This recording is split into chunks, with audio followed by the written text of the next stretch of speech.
Peace and blessings, everybody, and welcome back to the Heritage Hip Hop Podcast. The podcast keeps growing, and we're happy that you're here with us. And on this episode, we bring to you one of the architects of Staten Island hip hop, one half of the UMCs. That's right, the group that brought you Blue Cheese and One to Grow On. We today are sitting with Haas G, aka Fantom of the Beat, one of the architects of some of the best beats you've heard in the 90s and 2000s era of hip-hop.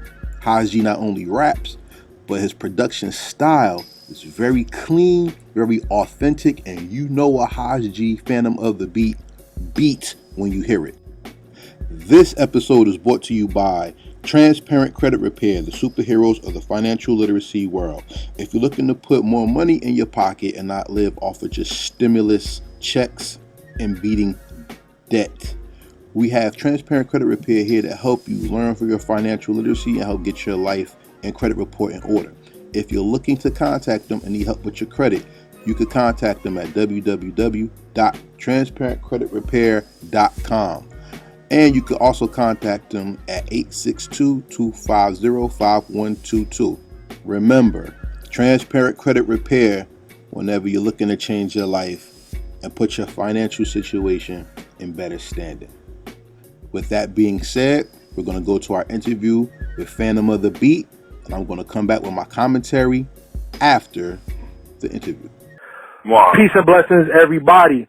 Karev is back on Heritage Hip Hop, and if you ain't listening to Heritage Hip Hop, not only are you corny, but you're missing the best hip hop culture updates ever, because we give our flowers to the people who made us love the music while they're around. And today's interview is one of those people that made me love hip hop on another level. Please introduce yourself to the people. What up, what up, what up? This is Haas G, UMCs, Fantom of the Beat, Heat for the Street. We here right now. You know what we do. And I want to thank you for coming on Heritage Hip Hop because, as I said earlier, we like to give our flowers to the people who we appreciate while they're here, and we don't appreciate how the world only lift up men of color, especially when we're deceased. So once again, thank you for coming in. Let's have some fun today, all right? Nah, thank you. And yes, we're going to have some fun. The whole thing is about fun. Fruits of Nature was about fun. That's what Fruits of Nature was. You know what I mean? UMC's first album. It was fun. You know what I mean? And that's what we're going to do. Let's get it. That album was considered to most people who really love hip-hop a classic. I mean, everybody knew Blue Cheese, One to Grow On, but Neverland was my joint, man. Like, yeah, you know a lot of people, that went past a lot of people's heads because, you know, we was one of those groups that we did definitely have we was marketable, you know, we had commercial appeal, but there's just some records that didn't, you know, sink in the heads of people, you know what I mean? They didn't really realize who we were. Okay. That's basically it. That's what I think. You know, that's what I know. They didn't know who we were. And, you know, come years later, they realized, oh, that was the UMC guys. Oh, I'm watching Martin. Oh, that's them dudes on the poster in Martin's house. Mm-hmm. I'm, you know what I mean? Mm-hmm. So it was just a little challenge for the world. You know what I mean? Like they didn't catch it as quick as we thought they were going to catch it, but it did catch on. I mean, even afterwards, the residuals of that impact on the hip hop culture had to have some stain in the people because as we got into power in society and even in politics, the UMC sound has come back like it never left, though. Even the style of colors in the videos, as you see today, with the anime generation of hip hop. Well, we was before our time. Like that's the whole thing. We was ahead of our time. So when you're ahead of your time, all you got to do is chill out for a second and watch it come back full circle. You know what I mean? Mm-hmm. And I'm not. This ain't boasting or bragging. This is just the truth. Like when you in the game, you was part of the game from the beginning where you started. So you know that there's a certain point where everything transitions again. You know what I mean? Right. And that's just the bottom line. So we did what we did then, knowing that later on in the future, it's already going to transpire a little bit later, and it's going to turn into exactly what we're saying right now. Here we are, but later on, it's going to turn into that again. You know what I mean? But you got to be patient. That's the bottom line. Patience. But I have a question, because as a part of a group and also an individual, you are a trendsetter. So y'all drop Fruits of Nature, and over time, you've seen people even copy, like I said, the colorfulness that y'all had. Like when the Cool Kids came out, that was part of y'all flavor. You see what I'm saying? And even after that, like I said, the anime generation and colors and everything, being a trendsetter, how do you measure the curve when you're a creator the same way? It's not my duty to measure the curve. What it is what happens is, for example, I did a beat battle, right? Mm-hmm. So I was one of the panelists. But guess who else was on the panel? Kanye West. And that's before he was big. You know what I'm saying? Mm-hmm. And he told me that, he said, when you made Apollo Kids for Ghostface, that's what made me want to make beats. So now I'm sitting side by side with him at that time. You know what I'm saying? Mm-hmm. So what happens is we're not here to judge or shut the books on anything or open the books on anything. What it is we just got to pay attention to what's going on, because like Kanye was right there next to me, and then 3 months later he was gone. You know what I'm saying? I'm like, wait a minute. How come I'm not going like that? Mm-hmm. Only because it's a matter of who you're dealing with in the industry, who you're rocking with, how's it moving, you know what I'm saying? Mm-hmm. So I look at everything in just a fashion of, this is what it is right now, but guess what? History repeats itself all the time. You know what I'm saying? Like, we here in New York. I'm in New York right now. You in Jersey right now. You know what I'm saying? But guess what? We're the empires. We're the empires that came before us. Don't forget Pompeii. Don't forget Egypt. Don't forget you know what I'm saying? Don't forget all those empires that came before us. Okay. It's going to be the same. It's going to be the same exact thing. The difference is, did you learn? Did you learn? Right. Did you learn? I want to pick up from that. I want to pick up from what you said, because you said something very interesting, and I want to catch up the listeners who may not know of you to who you really are, how you've influenced how they hear hip hop today. You're from Staten Island, New York, right? Big up to Staten Island. Yeah, big up to Staten Island. I'm from Brooklyn, New York, moved to Staten Island. Okay. And Staten Island is where I started my music career. Right. When I did my history on Haas G to get ready for this, like I had so many questions. Like, people would tell me, and shout out to Pop the Brown Hornet for giving you a shout out too. They were saying, he's a good dude. He's a big dude. Like, we worked way before already, but we just started working again just now. You know what I mean? So no smoke is dope. We'll get into it. Yeah. Oh, thank you. We'll get into that. But you're credited as being one of the innovators of bringing the hip hop's identity to Staten Island. Like, a lot of people talk about Wu-Tang and the RZA and things like that. A lot of people, when the Wu-Tang American Saga show came out, said, but why didn't they mention Haas G? He should have been in there in that conversation somehow, some way. And I know you can't tell everybody's story with everybody in it, but a lot of people were upset when you didn't get that credit. What was I'm one of those. I'm sorry. I'm one of those that me and RNS, we're the ones who set it off. RNS, that's the other name. Yes, yes. All right. So you know, for the public out there listening, you know, RNS and Haas G really set it off when it came to this rap situation. You know what I mean? Force MDs, they were our big brothers. They were our uncles. They were the ones they're the ones who went in. You know what I mean? And then we came right after them, and then Wu-Tang came through. You know what I'm saying? Right. But what was the temperature of hip-hop in Staten Island at that time when y'all first started bubbling for your era to come in?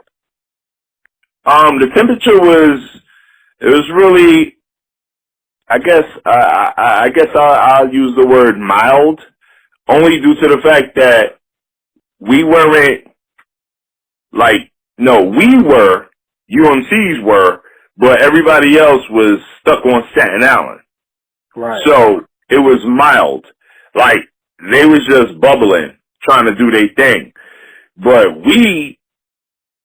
the way we came out was for the fact that we was uptown.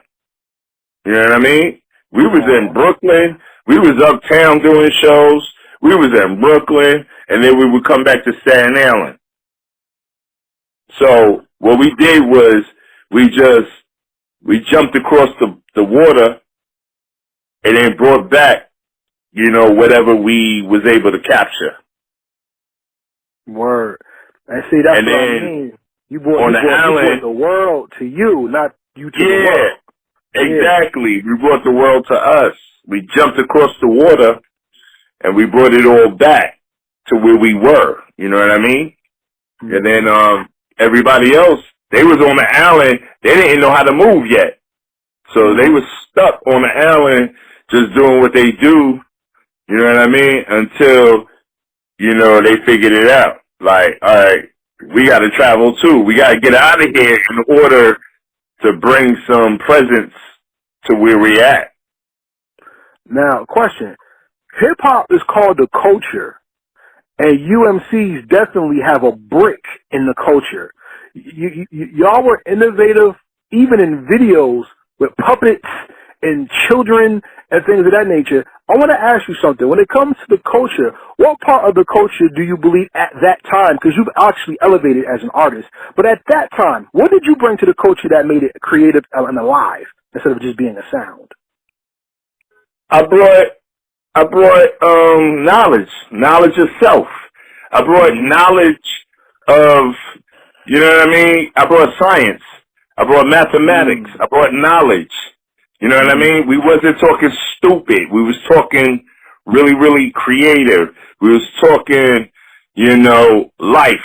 We was talking ahead of our time. We was talking about COVID-19 back then. You understand what I'm saying? Like, we wasn't dummies. You know what I'm saying? Y'all were not, because the music was enlightening. Yeah, it was very enlightening and enthusiastic. Yeah. So exactly. we was teaching, that's how I see it. We was teaching while we was young, you know what I mean? Yes. We was actually teaching, but the beats was so, you know, so dope, so, you know, melodic, so crazy that, you know, when you hear the lyrics, you listen to the lyrics, they're dope, but when you hear the music, it's even doper. You know what I mean? So question, did you produce the whole first album? Yeah, I was part of the production team. So it was me and RNS. Okay. First album. Because the thing that caught me, like I said, we're going to update this. We're not going to stay in the past. But I wanted to talk about the past a little bit to talk about growth and enlightenment through music. But at the beginning, you started from somewhere. And on that album, you and RNS, shout out to him, so I would love to talk to him as well. You actually had the gift of catching the voice in the melody and not put the voice in the melody. You feel me? Yeah. I mean, I'll tell you straight how it went down. This is how it went down. You know, once I moved from Brooklyn and I moved to Staten Island, you know, RNS was already doing his thing. He just didn't have the he didn't have the groups yet. You know what I mean? Right. So by the time I got out there and I met up with Kool Kim, and me and Kool Kim became partners, we started messing with RNS because RNS, I knew he was dope already. But I'm an innovator. See, this is what a lot of people don't understand. I'm an innovator. So what I ended up doing was,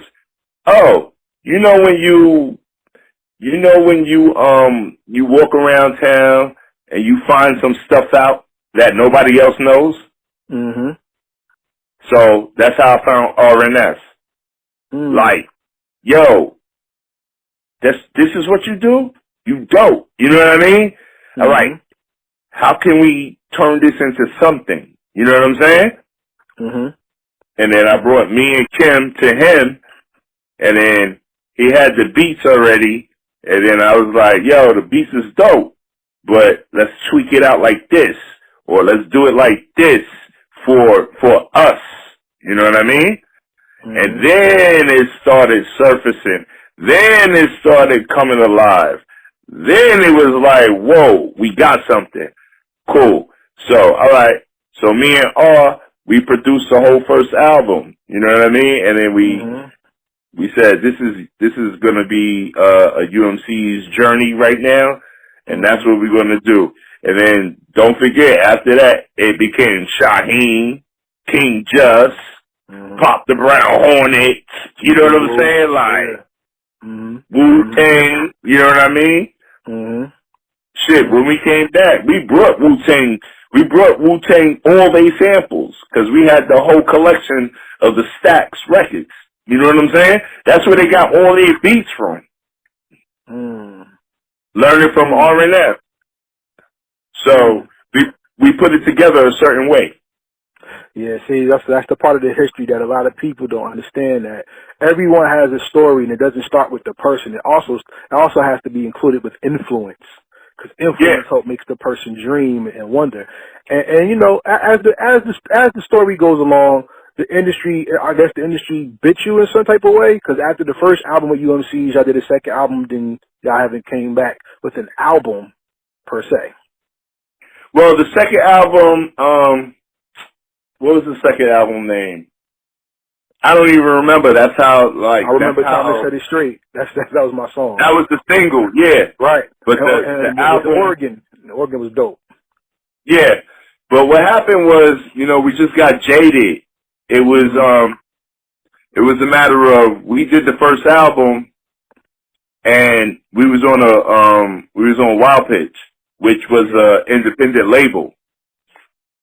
So, as us doing that album, they went and got a deal for like $6 and change million. You know what I mean? Right. So now we tight because we're like, all right, you got that off of us, Lord Finesse, Gangstar. You know what I mean? Chill Rob G. That's why you was able to get that deal.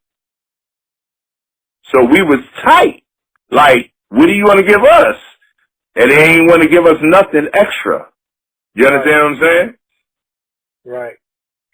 So that's what made us Unleashed, by the way, for everybody out there. Yeah, Unleashed. Yeah. So now if you revert back to Unleashed is talking about our upsets. You know what I mean? Like, this is how we feel now. Right. You dig what I'm saying? Mm-hmm. Let's not get it confused, though. For everybody out here listening, Haas G is not only a producer, he was nasty on that microphone as well. So, I appreciate you. Thank you so much. Yeah, definitely. I mean, you got people who rhyme, you got people who rap, you got people who flow, you have lyricists at different levels, and you have hit a lot of those levels at different times. So I don't want people to listen to this interview and say, okay, he just produced the music, so what can I just hear of him? He had words to say too. But who is Haas G, the rapper, as opposed to Fantom of the Beat, Heat for the Street producer? Like, what's the difference? How is it that they prepare for music? Is it separate or is it identical? you know, there's two identities. You know what I mean? The rapper is the rapper when he wants to rap. Like, I'm not that rapper no more because, you know, I'm older. You know, so my plight right now is to become the executive. Right. You understand what I'm saying? Right. So what ends up happening is I could still rap though.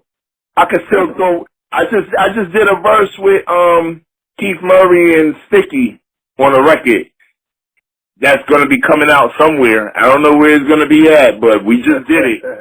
It's coming soon. It's coming soon. And I'm like, and then they told me, cause I'm the last one in. They said, yo, your verse is going to be the first verse. Okay. I said, what? You bugging. Nah, they said, yo, your verse is going to be the first verse. You're going to open it up. And I did that way after they did theirs already. You know what I'm saying? So that's where Haas G comes in at, because Haas G is a scholar. Haas G is a salutatorian. Haas G is the writer. You know what I mean? But now, Fantom had to supersede Haas G because Haas G wasn't making no money. That's the bottom line. Okay, I get it. That's the bottom line. There was no money in the rap. So Haas G ended up turning into Fantom, the producer. So now Fantom, the producer, started making money. You know what I mean? So that's when we started doing Busta Rhymes. That's when we started doing Apollo Kids for Ghostface. That's when we did Magic Stick for 50 and Lil Cent. That's when we, you know what I'm saying? That's how we jumped. Right. I mean, yeah, I'll give you that, because, you know, everybody doesn't want to hear a person's voice, but because it's music, everybody want to beat. You see what I'm saying? And yeah, you've made, like I said, you've made hits. Like, that goes without saying. But those hits come from the love of what you do. This is a beef I have with hip hop right now. Tell me, I say this, talk to me. People jump down my throat when I say this. And I say, why? I say hip hop right now is not full of music. It's just full of sounds. But when you find somebody who is a master at music, the sounds come natural. At the craft. When you find somebody who is really, really about the craft, it is natural. Right now, it's cookie cutter. It's the machine. You know what I mean? Right. And guess what? Each one comes through and disappears in the next month. Yeah, there's so many people who so-called make a song, but I can't call a lot of these things songs because there's no melody. I call them tracks. People are producing a lot of tracks, but there's not enough songs. There's not enough music. Now, when you went to Apollo Kids changed the game, and it brought Ghostface back, because that's saying that he ever fell off. That's when he came out of jail. That's when he came home from jail, and here's the record. Boom, hold that. And the thing was, it showed that Ghost could do more than just something that's in-house. It showed that Ghost, with instrumentation, is just as dangerous as he is on melody. Exactly. How do you structure your instrumentation to form melody? I basically start with the sample first. Okay. You know, I'm a sample producer. So for all the people out there who don't understand, me, Pete Rock, Primo, Molly Mall, Red Alert, you know, those are my mentors. Like, those are the people that I listened to and I looked up to before I even came out. You know what I'm saying? So what happens is I find my samples. I got a vast majority of records, you know, of vinyl. Like, A lot of people don't understand that. Like, that's how I first started producing. Like, I was sitting in my mom's crib. Well, I say my mom's crib, but what I really mean, I was sitting in the crib with the family, and there was a basket. There was a basket, like, just sitting, like, next to the chair or something. We had one of those 70s chairs and all of that. You know what I mean? We had the basket sitting right there, and there was records sitting in the basket, and I never really grasped it. So when I just took a look at it, and it was the first record I pulled out of that basket. It was, it was a 45. It had 45s in that basket. I pulled out Papa don't want no smoke. Papa don't play no joke. James Brown. And that was that was the first record I heard, and I was listening to the record, but Biz Markie was already on the radio with the Vapors. Right. So I had the sample right there in my hands. You know what I mean? And it was like, that's exactly when I decided that I'm going to be a producer. I said, Molly Moore took this record and made a hit for Biz Markie. I'm going to do the same thing. So I'm Molly going Moore to was do the the person that same opened you thing. up. Molly Moore, yeah, that's my mentor. Okay. It was really Molly Moore. That's dope. But see, that's not my favorite Fantom of the Beat record by far. It's not. My favorite beat that you did is City High for Inspector Deck. Oh, God. Let me tell you why. When I listen to beats, I'm not an engineer, and God knows I'm not ever going to try to take credit like I have an ear like you guys have, because y'all are God stuff. Y'all are impeccable. But when I got a surprise for you though. I got a surprise for you on that one. Okay. We'll talk about it. Okay. Well, when I usually hear beats, I hear ghost, I say, in the beats, because the beats talk to me. I either hear the air in the beat or hear the pocket that's not being filled. When I heard that album and City High came on, from the guitar to the woman talking in the sample, there is no pocket in that beat that was not touched. That's called a complete beat. And the way Deck flowed with the beat, it was like him and the beat were together like it was a live recording. So salute to you for doing that. What was the surprise of that record? Okay, so here's the premise. I'm going to put you on right now. You ready? I'm ready. And I don't tell my fans, y'all better still love me. But this is what an executive, this is what a producer does. I did not do that beat. What? Yeah. Oh, talk about it. Let's go.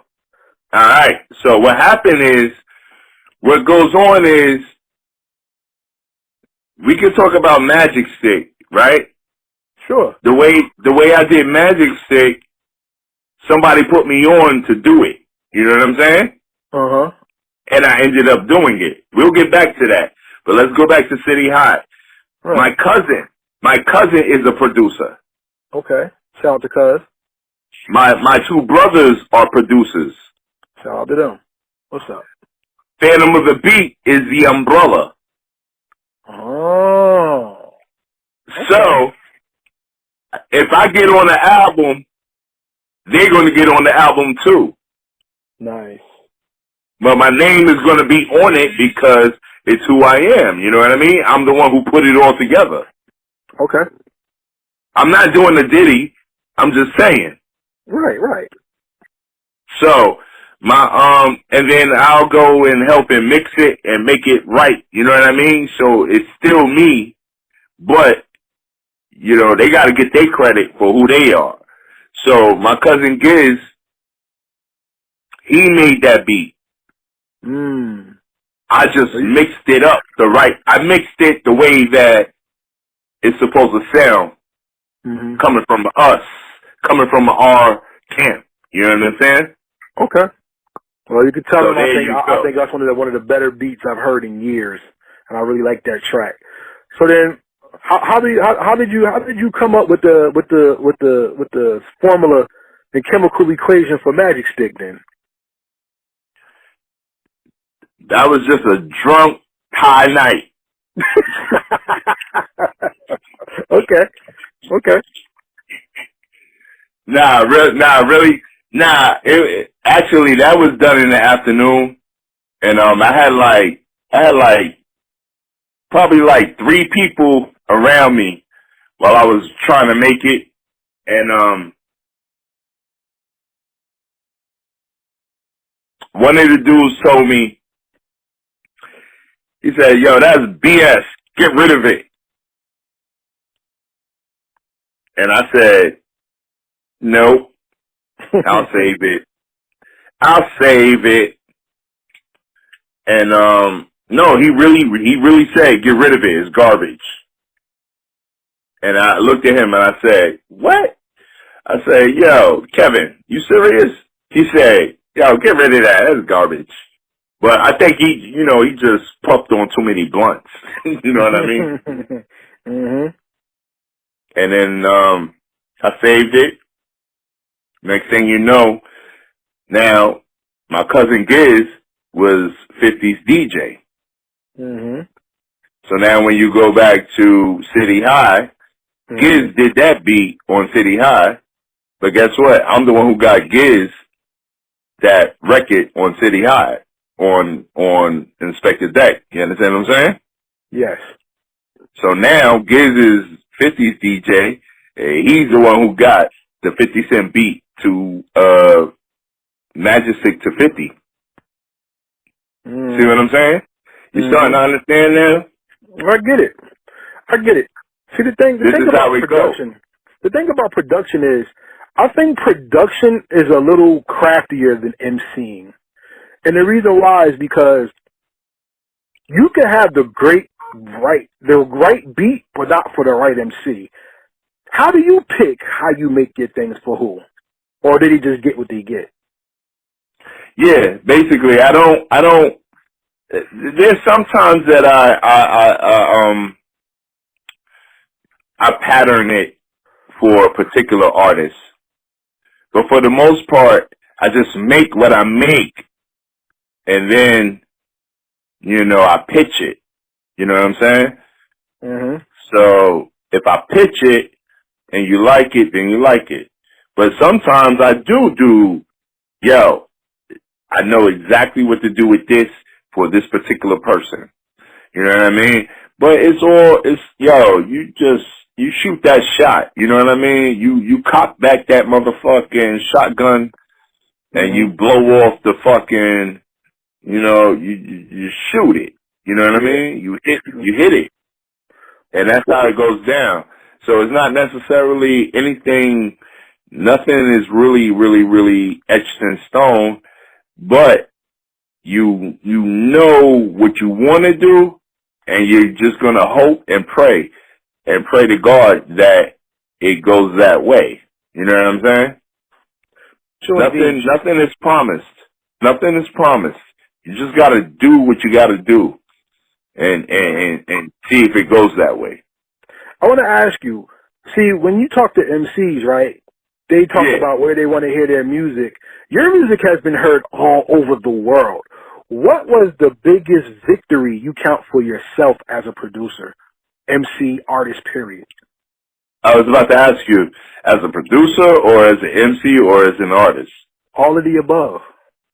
It could be more than one answer, whatever. All right, so I got a couple of things. Mm-hmm. The first one was, as a artist, we got kicked out of London. That's a victory. Well, I guess so, to some extent. Do tell. How such? We was messing around in the hotel. We had fans that came back to the hotel.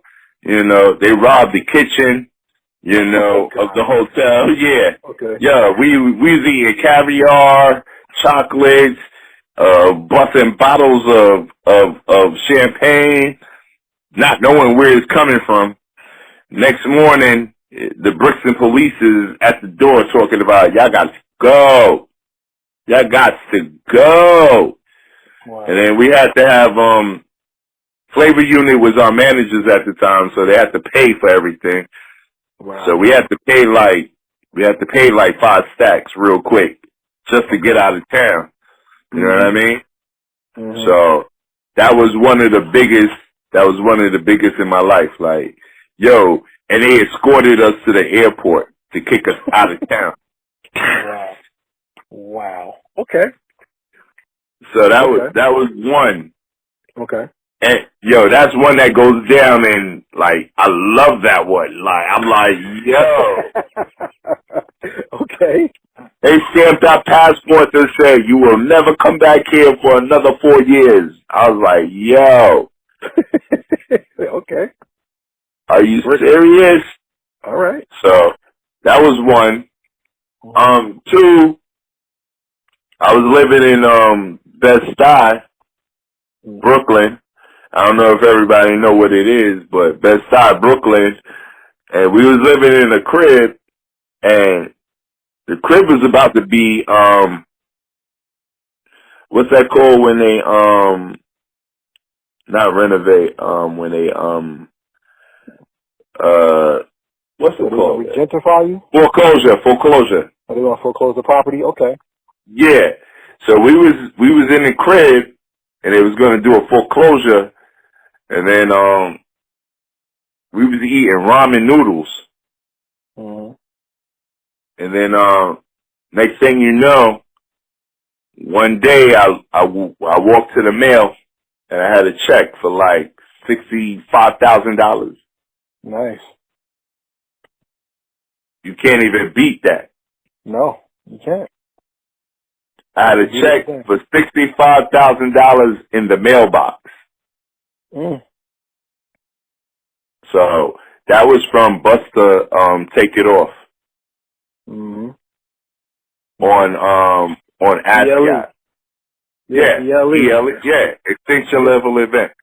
Yep. Alright, so that was a great time. Mm-hmm.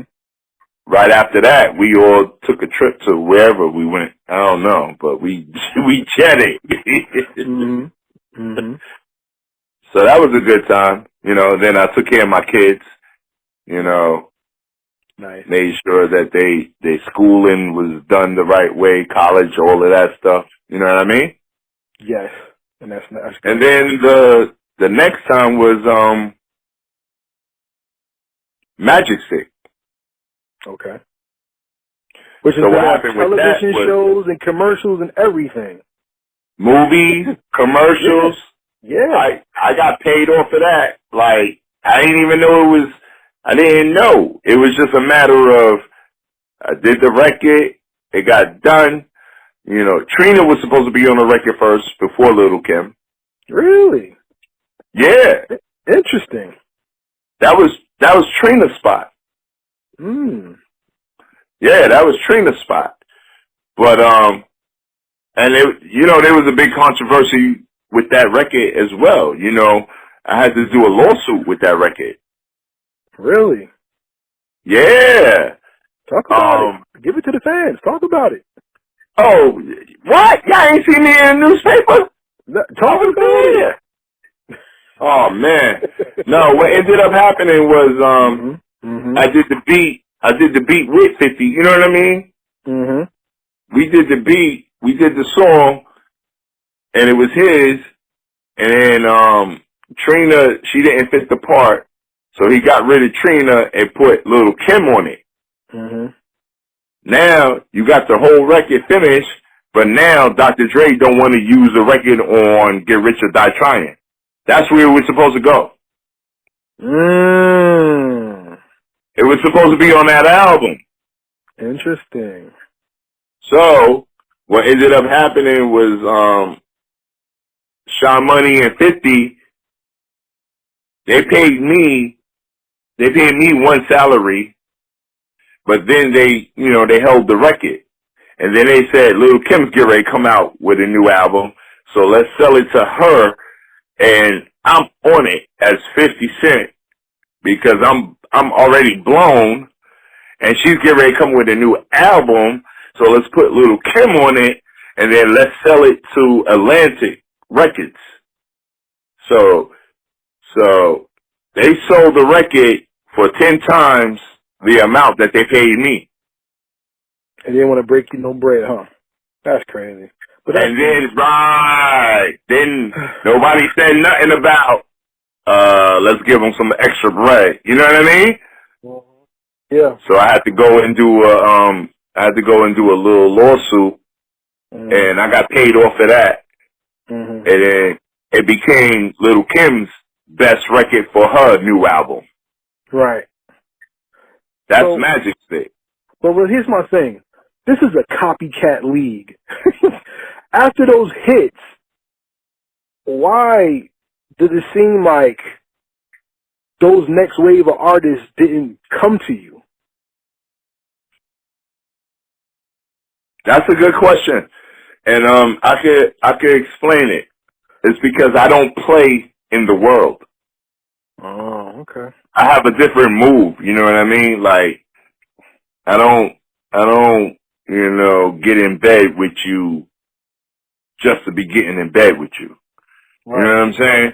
It's just a matter of, it's not that they didn't want to come to me. It's just like when I did Busta. I did Busta Take It Off. How come I ain't doing another record for Busta yet? That's what I'm saying. You have a track record. So, I've heard people say this, and I always ask people from the industry what they think. I read an article that said Illmatic was the downfall of hip hop because people started looking for super producers, and they didn't keep a chemistry with a producer. Exactly. That's exactly what it is. People are, pardon me, but people are jerks. They're stupid. Okay.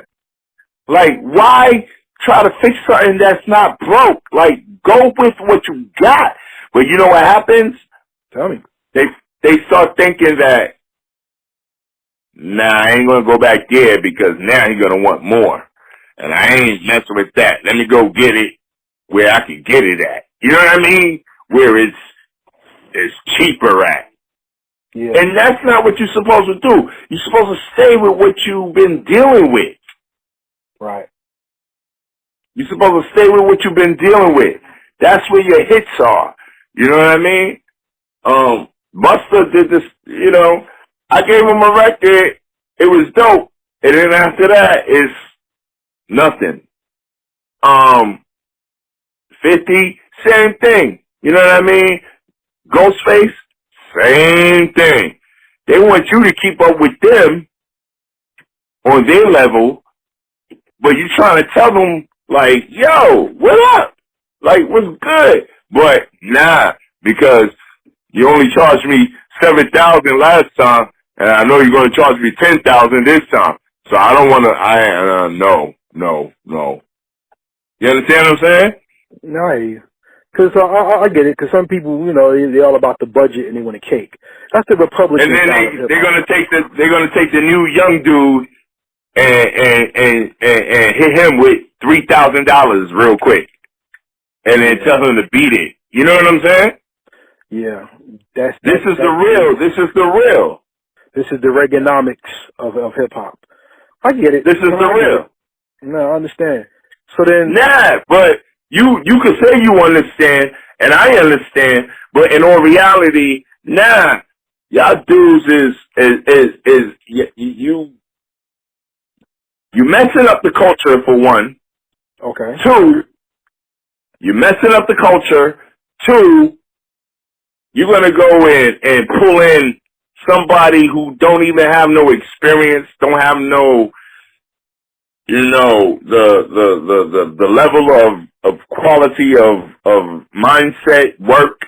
You know what I mean? You're messing it up because you want to be cheap and you want to hold on to what you got and not pay nothing, which paying ain't doing nothing except setting it off right now. You know what I mean? That's what you're supposed to be doing.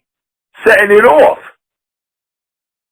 So I get tight behind this shit too. Don't get it twisted. I'm sorry. No, but I cool. do. Express yourself. Express yourself. I get tight behind this because I be looking at, yo, Ghost, you came home and you just came out of jail when I gave you your joint. You know what I'm saying? Right. So why you ain't coming back to me? You know what I'm saying? Mm-hmm. So it all goes down a certain kind of way. Busta, come on, Busta. I'm on the album with you and Janet Jackson, and you still ain't gonna come back to me because you mad? What you mad at? What's the problem? You're gonna keep going. So you're gonna go find this new producer who's a young kid, young cat, who has no knowledge of this game, but you're gonna just thug him along, get what you need to get from him, and think that you're going to make a hit record. But the record ain't going to be a hit. You know why? Because the producer is not leveled out yet. He don't even know what he's doing yet. He's just making something. You're taking it thinking that you're going to make it something. And guess what? It ain't nothing. Why? Because you still ain't come through with hits yet. Period. So, you know, this is how that game go. You know what I mean? 50, he don't give a fuck about me. 50 is already where he's at. He's doing what he does. You know what I'm saying? Mm-hmm. So he don't really need to come back to me for nothing. But he knows I gave him a hit. You know what I'm saying? And guess what? I'll be able to approach him again. But right now, I ain't worried about it. I got Audio Drone. I got my own album. I got my own producer's album. I'm going to show everybody how I do this music. I'm going to show everybody what I put together. I'm not worried about none of this. And I'm not upset. So please don't take it like that. Anyway. No, I got you. I was talking about you to the phenomenal DJ Show Off. Salute to him. And oh, salute. Yeah, Show always said that when it came to you, because you was his man, he said it came to you, you always had the perseverance of music. What does the perseverance of music mean to you? The perseverance of music means we dealing with coronavirus right now, but guess what? I'm sitting in here mixing records. I'm sitting in here looking at samples. I'm chopping. I'm thinking about what the new sound should be. You know what I mean? And you heard what I just said. What the new sound should be. Mm-hmm. See? So I'm coming like, whatever I'm bringing, that's what it should be. I'm not playing. I am on it. Hard. Like, I'm listening to everybody. I listen to everything that's going on, and I'm like, all right, cool. That's all dope. That's all dope. But, you know, I've been in the game for like 25 plus. So my whole thing is to, I'm a pioneer. I gotta make sure that whatever I do next has to be something that's going to be substantial. Something that's going to, you know, ring bells. Something that's going to knock you in your head real quick and change the tide. Period. So let's talk about some of that new stuff. Because like I said, we interviewed Pop the Brown Hornet on Heritage Hip Hop last year. Salute to him and the GP Wu and their movement, because we were always fans of them from the door, and that was a great interview. And we see, you don't want no smoke come out. The video came out like a month or two ago. Right. What's going on with that? Tell me about that, how that came together. That, well, you gotta remember Pop and GP Wu and all of them, they was on MCA. Mm-hmm. Back in the day. Mm-hmm. Now, remember, we all from Staten Island. That's right.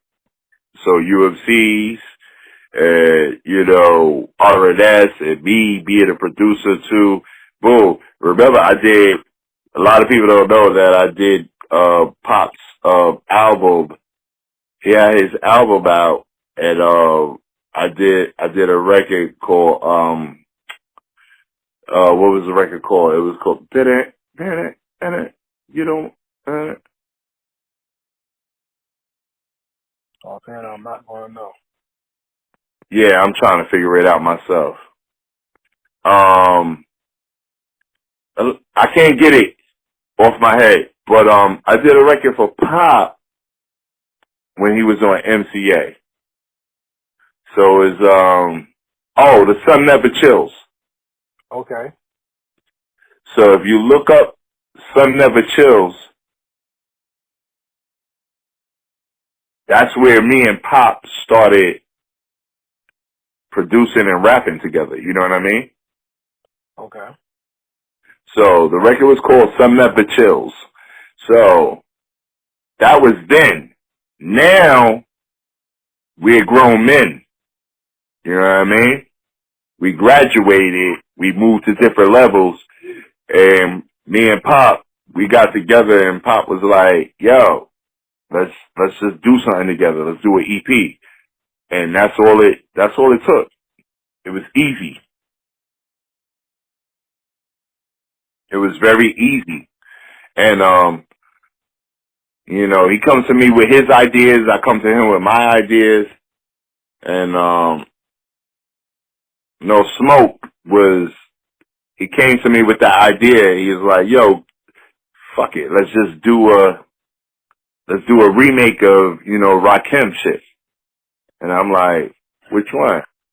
And he was like, dan dan dan dan dan. And I was like,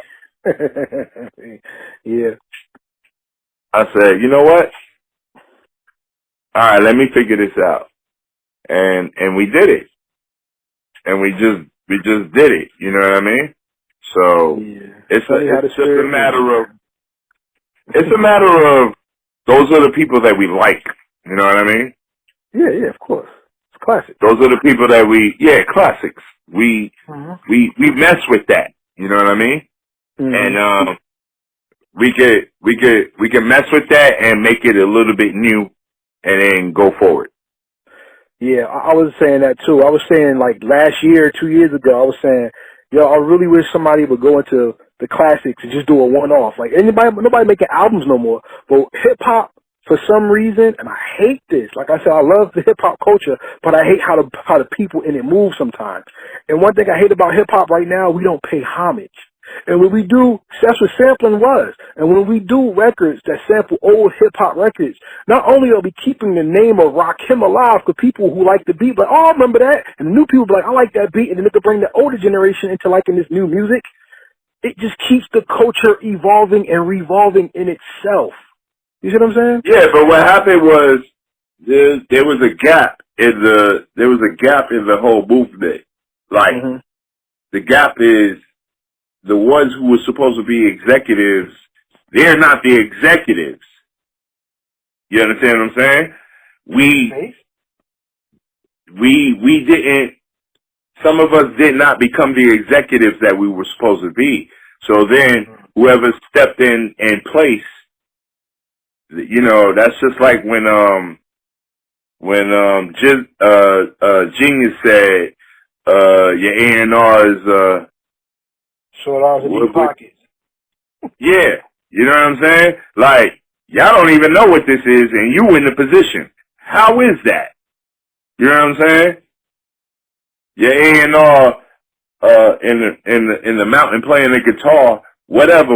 You know what I'm saying? Like, you're not even part of this. So how are you the executive? Where we supposed to be the executives as we're growing. You know what I mean?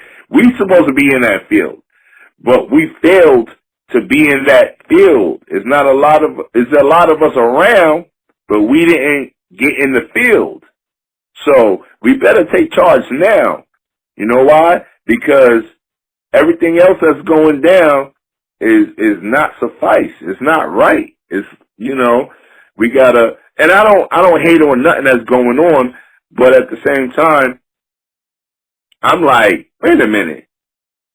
We got a whole bunch of other stuff happening. Why that's not getting shown or getting, promoted or put out there? You know what I mean?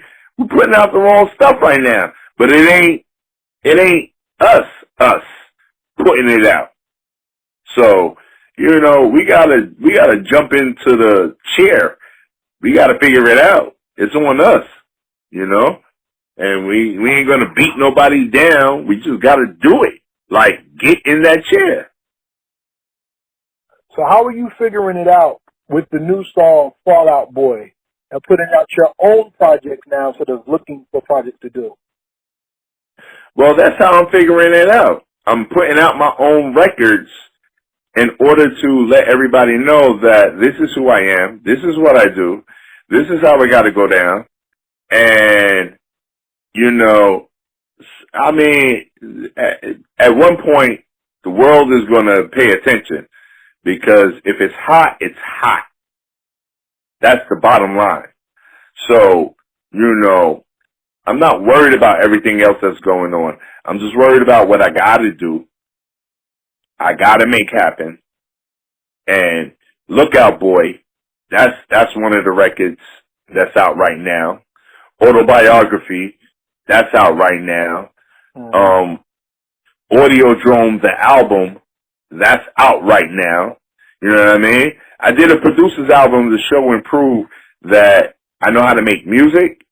I know how to put groups together. I know how to put acts together. And we have a viable situation. So that's my whole thing right now.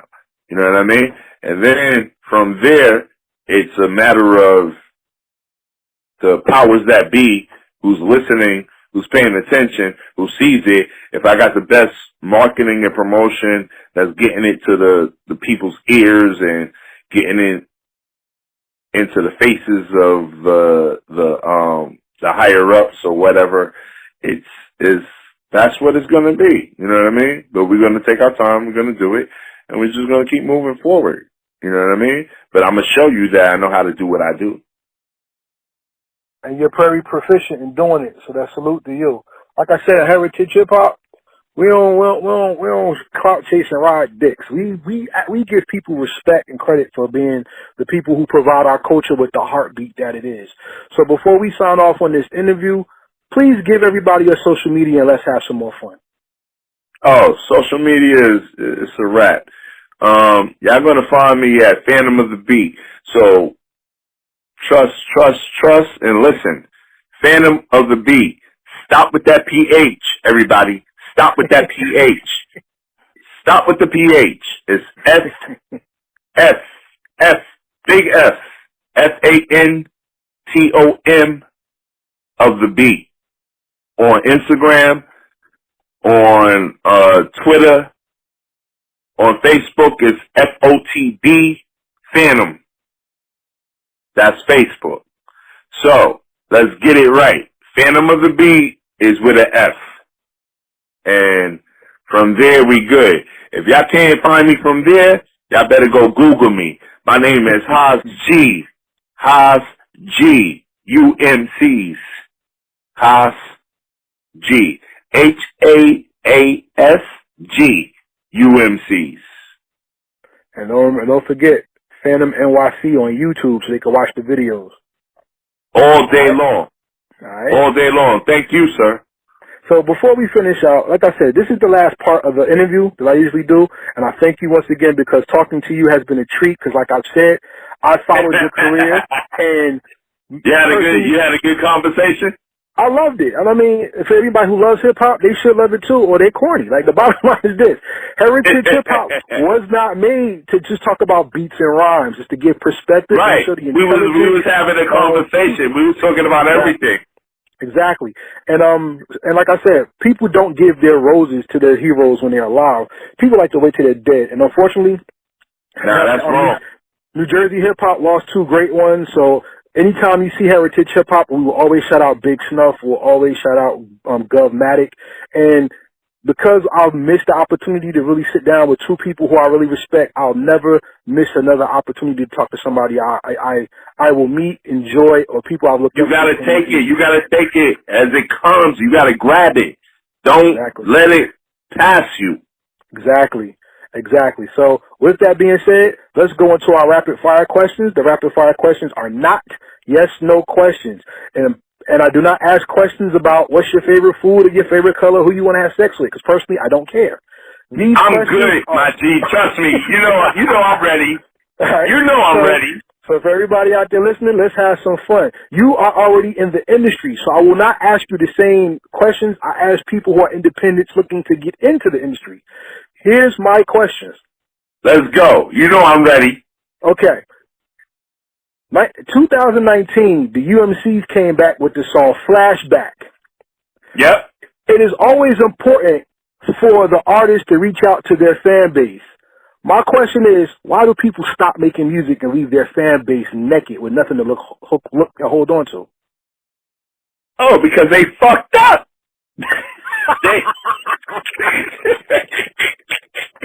That's the real truth. That's classic. They dealing with personal situations in life, and they can't do nothing right now until they get their life together. Okay. That's real. Okay. Next question. That's funny. Next question.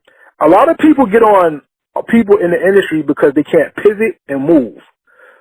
Haas G went from rapper to Fantom of the Beat, where not only can he spit lyrics, but he doesn't have to. He does it because he wants to. He can make music and live. Your partner, Lil Kim, pivoted in Wild Oil, and he became one of the most controversial truth spitters in the game. Why is it that most people won't pivot and they stay in their spot, in your opinion? Because they fucked up.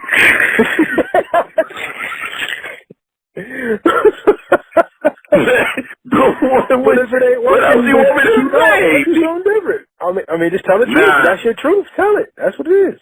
That is the truth, because they fucked up and they don't understand how to. We learned, some of us learned how to reinvent. You know what I mean, and move forward. But some of us just don't get it. Like, that's just the bottom line. They fucked up. They stuck. You know? And that's the reality of it. They're stuck. Like, you see how I went and changed from the rapper to producer. Yeah. Lil Kim went and changed from Lil Kim to NY Oil. You know what I mean? Like, it's just a matter of keeping it moving. But if you can't do that, you stuck. You don't know what to do. You done. You know what I mean? You still in the house sipping on tea, like trying to figure it out. So my next question is, COVID-19 gave us some of the best gifts in hip-hop culture, but unfortunately we had to lose people. So to everybody who's lost somebody because of this tragedy, an epic pandemic, our hearts and prayers go out to you. But the one thing COVID-19 gave us was the chance for people to actually sit down and listen to the music. What are the top 5 songs you think you've made that people haven't caught that they need to listen to?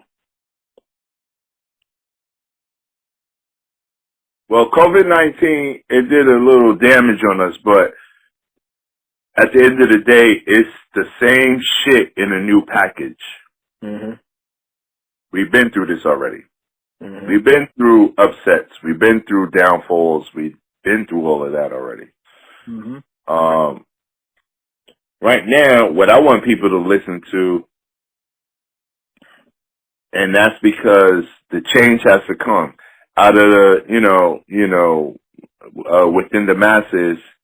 When they're dissatisfied, a change has to come, and it's gonna come in this. This is the way I'm gonna bring it. You know what I mean? I love Teddy Riley. I love Dr. Dre. I love Pete Rock. I love Marley Marl. I love Primo. Those are my producers. You know what I mean? That's where I come from. But I want everybody to hear, and I'll take it from top to bottom. I want everybody to remember Blue Cheese. I want everybody to remember Apollo Kids, Ghostface. Mm. Blue Cheese was UMCs and Apollo Kids was Ghostface. Mm-hmm. I want everybody to remember Busta Rhymes, Take It Off. Mm-hmm. That was really, really monumental to me because that was spring break. They was playing that record all over the place. So Busta Rhymes, Take It Off. So we at 3 right now. Mm-hmm. I want everybody to remember, and if you don't know it yet, just go and check it out. Inspect the Deck. What was the record? You could tell me because you know I that. like City High, but what about The Movement? You did that one? Yeah. Okay. Me and Ayatollah did that album. Shout out to Ayatollah. Yeah. We did that whole album together. Loved it. It's a great album. I think outside of the Wu Camp of producers, that was one of the best produced albums Deck has ever had. Like, that was a great album. Yeah, me and Ayatollah did that album. Salute. So yeah, City High. And then at the end of the day, I want everybody to know Magic Stick. You gotta know Magic Stick. If you don't know Magic Stick, you're corny. Yo, yeah. Caucasians love that song. It's in Family Guy, the Cleveland show. It's on commercials. They played it on a football thing. I mean, worldwide hit. Salute. Yeah. It's a worldwide hit. Yeah. Okay. Well, we got your 5. Is there anybody that you wanted to produce for that you didn't work with yet? That's a good question. Not really. I ain't even gonna lie. Because I've, remember when we was UMCs, we was already traveling with everybody. Mm-hmm. So we know we knew everybody already. You know what I'm saying? It wasn't like, oh, I need to be there or I gotta do, you know what I'm saying? Mm-hmm. I know everybody already. One, I don't know. I think, I don't even really, I'm looking for the new dudes, you know what I mean? Okay. Like, Ron Wrecker is dope. He's brand new, you know what I mean? That's Lookout Boy. That's right. And, I like working with him because he's fresh, you know what I'm saying? Yeah, but you always pick out new people. Like, I remember Blizz Latin. Oh yeah, Blizzy. You got new people all over the place on your page, and you keep yourself fresh with new voices and new faces. Yeah, I mean, I like. I was on the road with Jay. You know what I mean? Mm-hmm. We was all on the road together, so Jay ain't spark me like that. You know what I'm saying? Okay. He was there, and I never even wanted to do a beat for him. Right. I'd rather do a beat for Large Professor. Shout out to Extra P. Yeah. So you know what I'm saying? Let me ask you this. Because you said, always take the opportunity, and it seems like Tupac was the perfect artist to say, took the opportunity. Looking at your career now, would you tell younger you, take more opportunities and do more? Even though you're beloved now, that there was more that you probably left out on the table that you wish you didn't?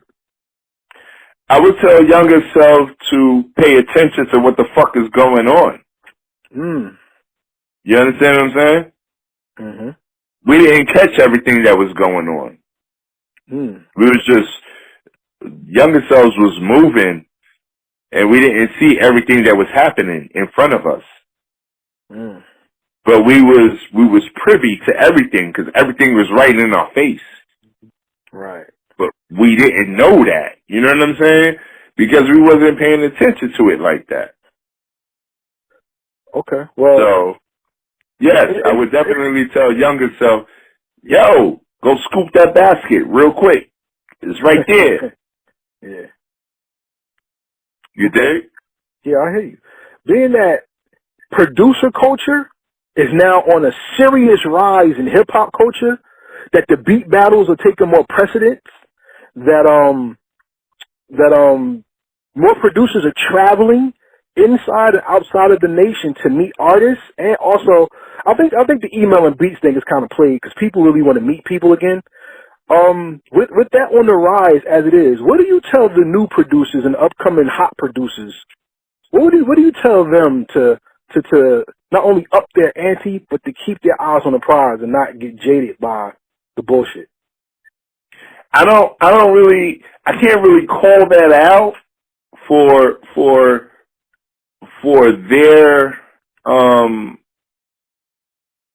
their role or where they're at, but I know where I'm at. Mm-hmm. I don't fuck with this shit.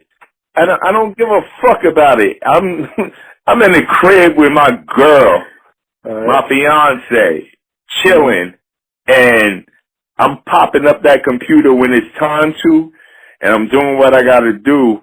You know what I mean? I'm not combating nobody. You understand what I'm saying? Mm-hmm. All I'm doing is I'm gonna shoot darts. You see what I'm saying? Right. Like, there ain't no competition here. I don't got no competition. Y'all motherfuckers figure that shit out. You know what I mean? That's on y'all. We ain't doing no beat battles. You know, I'm not playing that. You know what I mean? What I'm gonna do is make a hit and send a hit out and send another hit out and send another hit out. You understand what I'm saying? So no versus challenges for you two on Instagram. There's nobody. There ain't no challenges. I don't play that shit. Y'all do that by yourself. Ain't no challenges. Here's another question I have for you, because like I said, producers here. I got you. I need all the questions you got, because I'm trying not to go to sleep right now. I'm trying to stay up. All right. Producers hear music differently than MCs. As a producer, what's the perfect album?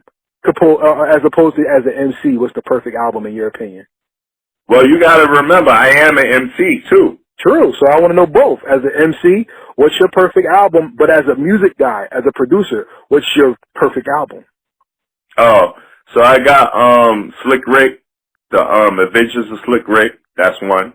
As a perfect album, as an MC or a producer? Both. Oh, okay. Cool. Both. And then De La Soul. Which one? De La Soul. The first one. 3 Feet High and Rising. Yeah. Wow. What does that album do for you? Because I hear so many people talk about that one, and I missed it. I didn't get it. You know what it does? Oh God, you don't know what it does? Tell me. Well, that's one of my mentors too. Prince Paul. Prince Paul is a genius. Yeah. It was just so different and melodic. You know what I mean? Like, just very different. Like, very eclectic. Like, his choice of samples and the way he moved was crazy. You know what I mean? So as a rapper or producer, both, that's one of my albums. Like, yo, that was a dope ass album. Like, it was creative. You know what I mean? It wasn't like, when I told you I graduated salutatorian, you know, that means I'm a geek. You understand what I'm saying? Got you. Which means I study. I pay attention to everything and anything. You know what I mean? And the way he did that album with that group, that's phenomenal. Like, it wasn't just a straightforward hip hop in your face. It was right. It was a whole bunch of imagination and, you know what I mean, drama, and he categorized everything. He put everything in a certain area that it was like, whoa, who creates like that? You understand what I'm saying? Okay. The creativity was ridiculous. Like, it was just so different. It wasn't steady, straightforward in your face, smack you in your mouth. No, it was creativity. And you can't beat that, man. You cannot beat that. You cannot beat that. That was poetic. That was really, really, that was poetic. That whole album was poetic. Like, we didn't rhyme like that. True. We didn't spit on beats like that. It was crazy. So then, you bring up Prince Paul, which is very left field for this interview, and I love it. Because Prince Paul is a chameleon. From De La Soul to his Prince Among Thieves album to even the Gravediggers, he was able to capture the essence of different eras. How does it Everything he did was very, very, it just had, oh God, I can't even call it. It was just all, it was set up. It was just like a disguise. It was a disguise each and every time. You know what I mean? He's a chameleon, yes. Yeah, it was a different disguise each and every time. And you're like, whoa, who did this? Prince, get the hell out of here. Yeah. It was a big disguise. I ask you as a producer, how does a producer always stay fresh in his own skin and not just set in one sound? What do you think the keys are? Oh, you sip on a lot of Hennessy, smoke a couple of blunts. Okay. And then make sure you got a nice girl next to you. And then you go get busy. When she falls asleep, you go get busy. Okay. Nah. Okay. In all reality, so that was okay. That was the reality, but in actuality, you just gotta tune it in.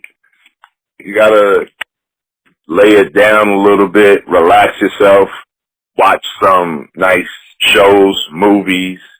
You know what I mean? And then come back to the table.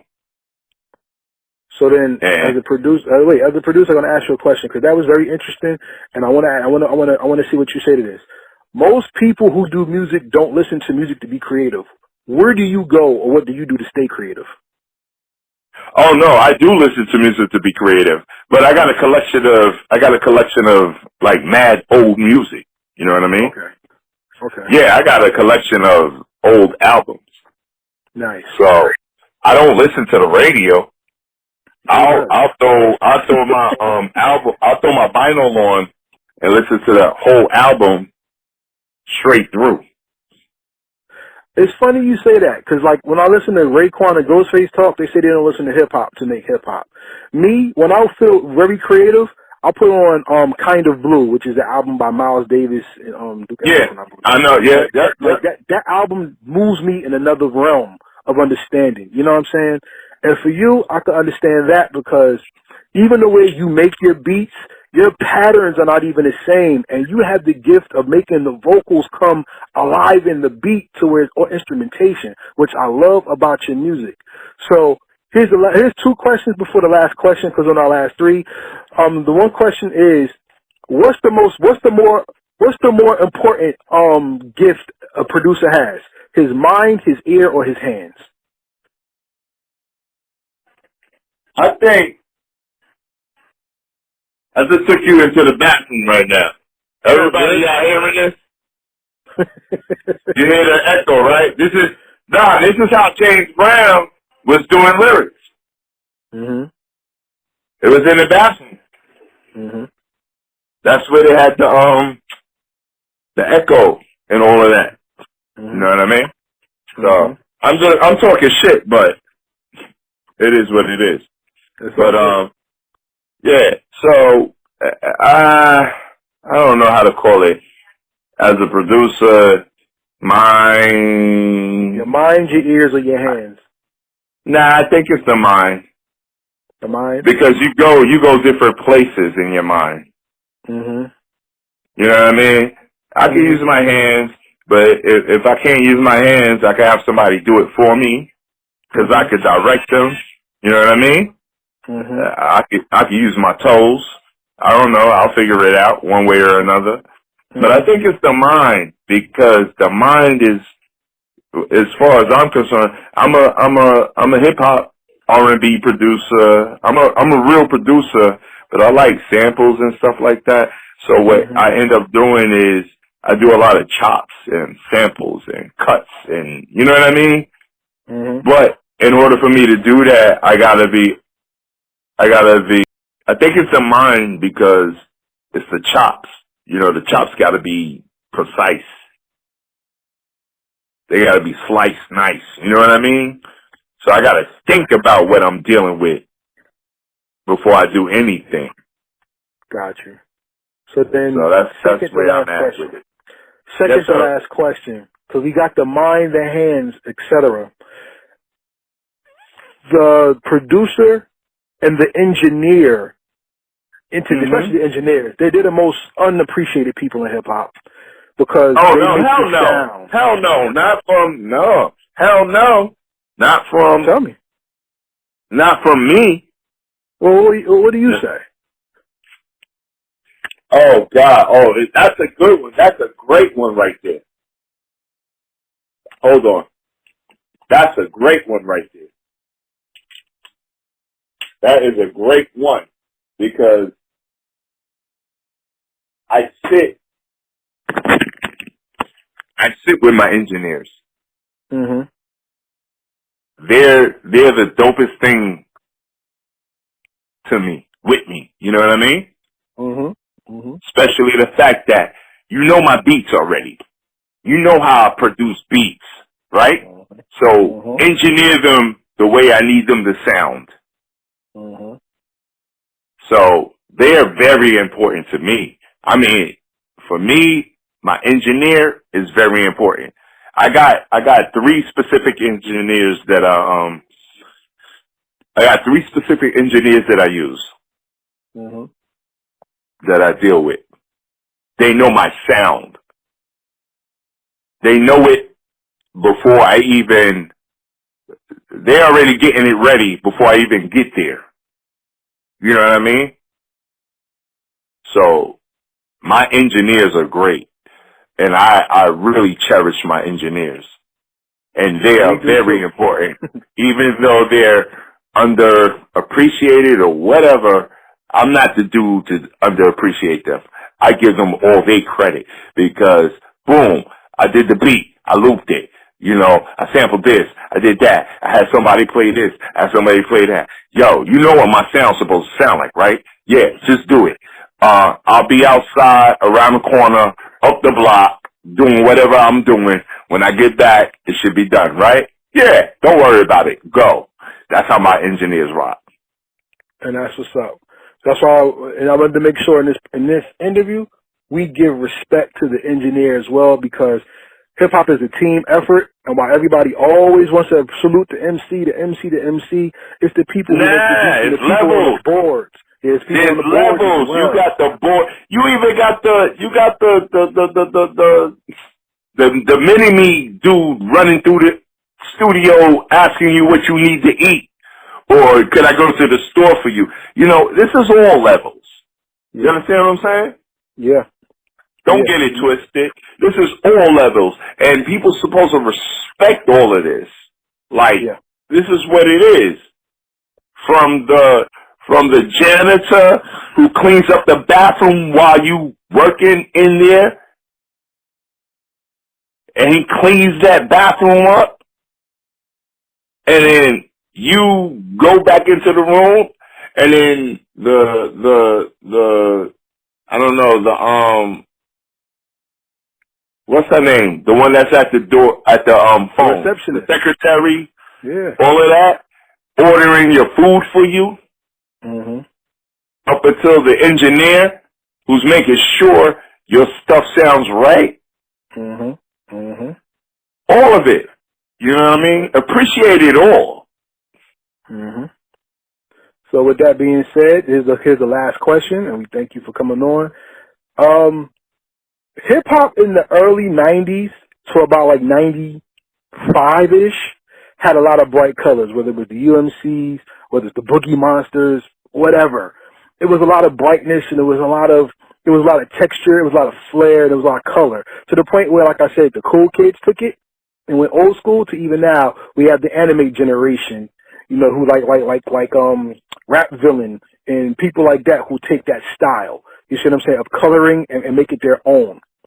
You have established something in the game that cannot be taken away. You are a firm brick in the foundation of hip hop. My question is, 2,000 years from now, when people find this alien technology called MP3 that's old and played out and they don't listen to it, or they find it unearthed a CD, you know what I'm saying, and they hear your music, what was the legacy and impact you left on the world that made the world a better place because you made music? That was the best question that you could ever fucking ask me, because that's the premise that I'm building on right now in my own personal life. Mm-hmm. Do you understand what I'm saying? Mm-hmm. In my own personal life, that's what I'm thinking about. So,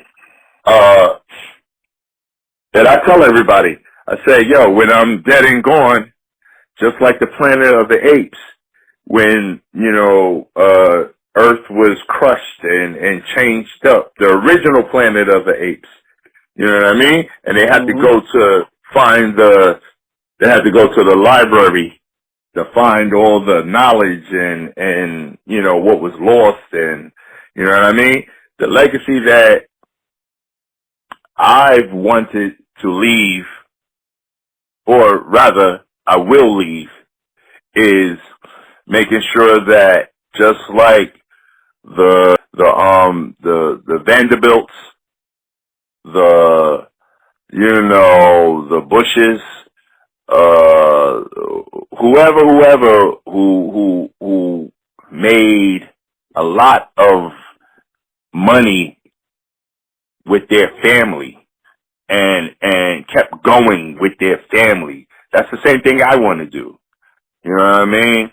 I'm not nothing other than a bright, young, beautiful black man who can set up a situation for his family and then carry it on. You know what I mean?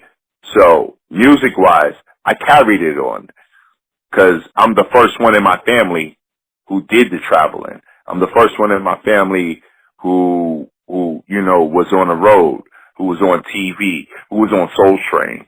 You know what I mean? Like, it's things like that. It's like, yo, I did these things.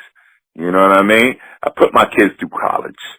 You know, they went through college. Like, I'm the first one who did it in my family.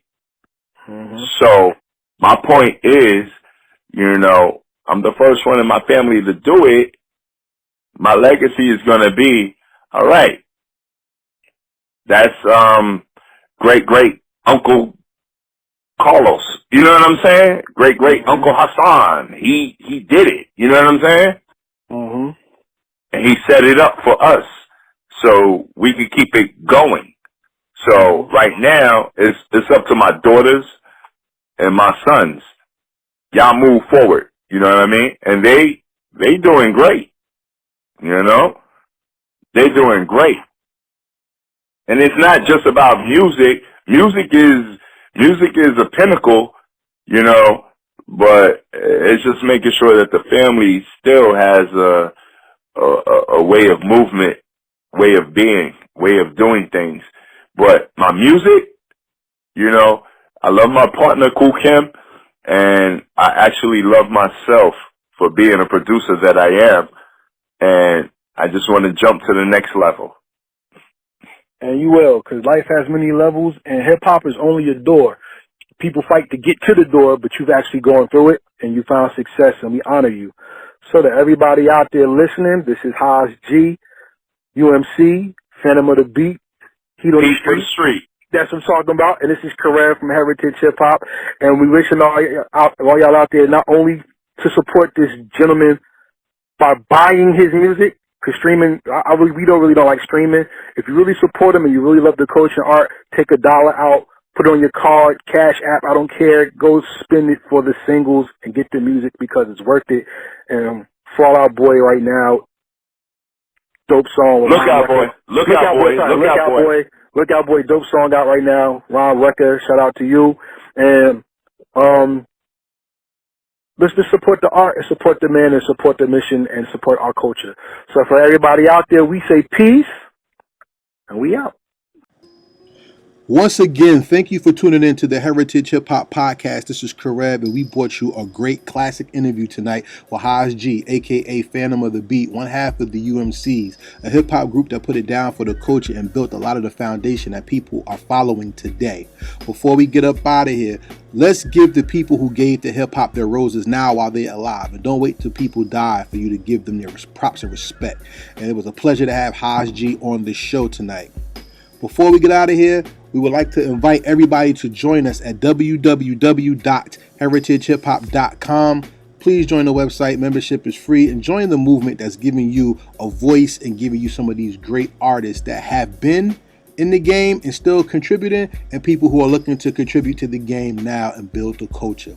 We also have a store. If you would like to buy some apparel, you could go to www.storefrontier.com/heritage hip hop, as we have t-shirts and other apparel that you could wear to support the movement and to show your commitment to Jersey hip hop and the hip hop culture. We also got masks too. We want you to stay safe during this COVID-19 world.